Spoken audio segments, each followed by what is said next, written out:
رمضان سال کے بعد آتا ہے۔ شریعت میں عبادات دو قسم کی ہیں، یومی عبادت اور سنوی عبادت۔ یومی عبادت جس کا تعلق دن سے ہے، جیسے کہ نماز ہے۔ یہ جو یومی عبادات ہیں، اللہ تبارک و تعالیٰ نے ایسی عبادات کا تعلق سورج سے جوڑا ہے۔ نماز ہے فجر کی، طلوع آفتاب سے پہلے پڑھ سکتے ہیں، طلوع آفتاب کے بعد نہیں پڑھ سکتے۔ زوال کے بعد ظہر کا وقت شروع ہوتا ہے، ایک مثل یا دو مثل جب سایہ ہوتا ہے، سورج سے تعلق ہے، تو اس سے عصر کا وقت شروع ہو جاتا ہے اور پھر غروب آفتاب تک رہتا ہے۔ غروب آفتاب کے بعد مغرب کا وقت شروع ہو جاتا ہے اور شفق ابیض یا احمر تک رہتا ہے، اس کا تعلق بھی سورج سے ہے۔ پھر عشاء کا وقت داخل ہو جاتا ہے۔ تو جو یومی عبادات ہیں یومیہ، ان کا تعلق اللہ تبارک و تعالیٰ نے سورج سے جوڑا ہوا ہے۔ دوسری وہ عبادات ہیں جو سال کے بعد آتی ہیں، جیسے پورے رمضان کا مہینہ ہے، یہ سال کے بعد آتا ہے۔ تو جو سنوی عبادات ہیں، اللہ تبارک و تعالیٰ نے ان کا تعلق چاند سے جوڑا ہے۔ یہ سورج اور چاند دونوں اللہ تبارک و تعالیٰ نے انسانوں کے فائدہ کے لیے پیدا کیے ہیں۔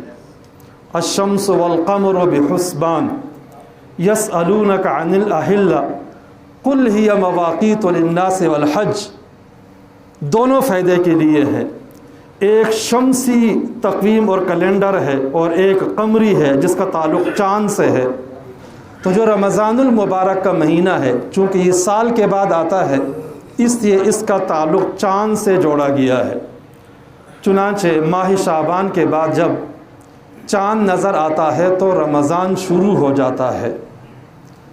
رمضان شروع ہونے کی دو صورتیں ہیں۔ نمبر ایک، چاند نظر آ جائے، اور پھر چاند نظر آنے کی بھی دو صورتیں ہیں۔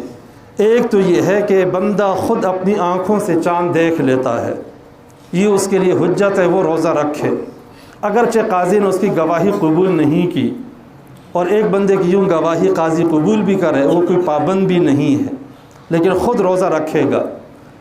دوسری صورت یہ ہے کہ جو شرعی گواہ ہیں وہ آ کر گواہی دے دیں کہ ہم نے چاند دیکھ لیا ہے۔ یہ 29 تاریخ کو سب کچھ ہوتا ہے، چاند کا دیکھنا۔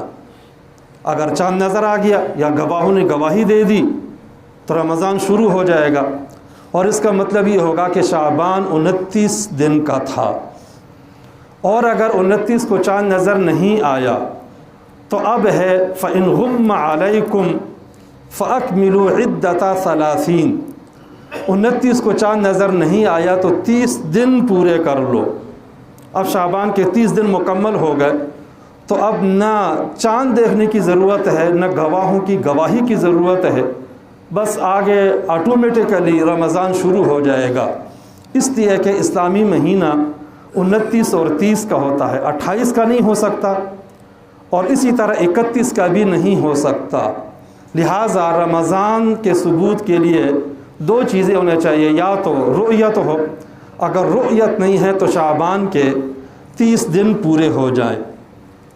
چاند دیکھنا یہ بھی بڑی عبادت اور سنت عمل ہے، اس لیے کہ ہماری بہت ساری عبادات چاند کی تاریخ سے وابستہ ہیں۔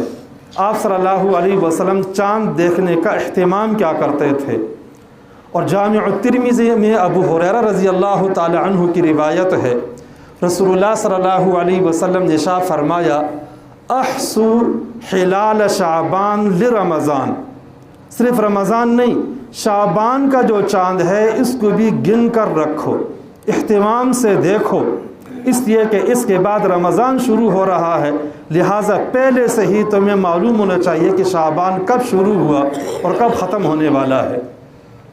اور سنن ابو داود میں حضرت عائشہ رضی اللہ تعالی عنہ کی روایت ہے، کان النبی صلی اللہ علیہ وسلم یتحفظ من شعبان ما لا یتحفظ من غیرہ، آپ صلی اللہ علیہ وسلم شعبان کے رمضان کی بہت نگرانی کیا کرتے تھے، دیکھا کرتے تھے، اہتمام کیا کرتے تھے، اور مقصد اس کا یہ تھا کہ آگے جو رمضان کی تاریخ ہے وہ صحیح طریقے سے شروع ہو اور صحیح طریقے سے ختم ہو۔